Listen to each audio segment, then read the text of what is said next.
Fund Tanzania is a national feminist fund, and our mandate is to resource the women rights organizations in the country. So what do feminists, for example, understand or define climate justice? For us, climate justice is looking at intersectionality of climate and other justices, like, for example, climate change, climate justice and economic justice, climate justice and gender justice, and see how together these two or this justice are able to drive about a transformative change. But we're also looking at how redistribution of resources. How do we redistribute resources justly to all groups equally so that they are able also to enjoy the national cake within the climate justice? But we're also looking at the way of the issues of representation, building the voice and agency of women in the climate ecosystem, but also looking around the reparations. There are some communities, there are some groups like women who have been impacted by climate justice for so long because of coloniality and relationship between global north and global south. So how can we advance resources so that these groups are able to bring about strategies or systems that are able to transform climate change into, for example, to transition into clean energy that will be able to reduce, probably, say, things like carbon emission.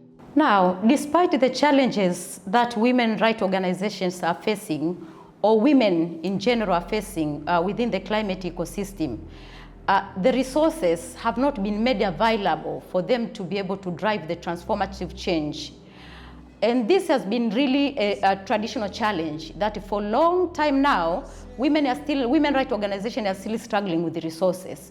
For example, in the year 2022-2023, less than 1% of the total ODA, overseas development assistance, went to the women rights groups, a women rights organization. And this is a very big challenge. For example, climate financing.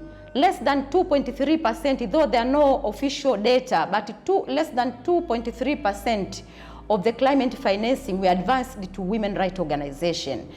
And to be really specific at the international level, the Sustainable Development Goal 5, which is about gender equality, came out as the least resourced goal. And this tells you the problem in accessing funding around gender equality. And now that we are talking about other polycrises like climate justice and how women engage, that becomes also again another layer of problem, lack or limited funding. For example, I'll give an example of us driving the agenda home. I'll give an example of Women Fund Tanzania.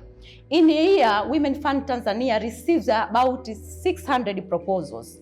But because of the limited funding, we are only able to resource 10th of those proposals. And some of these proposals, or some of these grantee partners that work with them, most of them were either their sole funder or we are only their first funder. It tells you the magnitude of issues. And here is where we are talking about advancing resources to the drivers of transformative change. If we are not able to drive resources, and that's why we are seeing many women rights organizations experience what we call starvation cycle, that they don't have enough resources to cover their financial year, and at times they are not sure about their funding for the next financial year.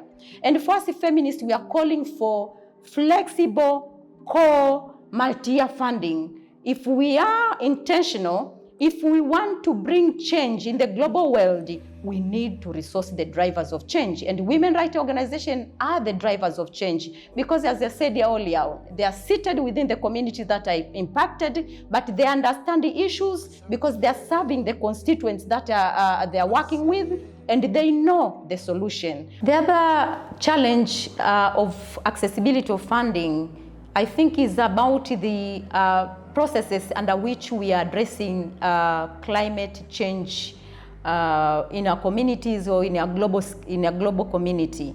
For example, the women rights organization or the feminists are concerned about dismantling patriarchal and power structures that have for so long time oppressed women and limiting their access to so many things, including funding. And for us to be able to do this role, we need long-term or multi-year core funding. But I said, again, there's an issue of large-scale projects. There are some donors who are interested with large-scale projects and neglecting the very small projects which are the core or the fabric of addressing climate change and climate resilient and mitigation and adaptation strategies. For example, restoration of the forestry ecosystem, restoration of the marine ecosystem. These are very important. Small things like planting tree, restoring the catchment sources are very important. You need a combination of both. Large-scale projects are important, but there are some other core and key projects that are done by women. Those are not the preference of so many multilaterals and some other bilaterals who are resourcing climate change and other climate ecosystem issues. So again, as to be able to address this challenge of funding, there's some I'll just mention two key areas.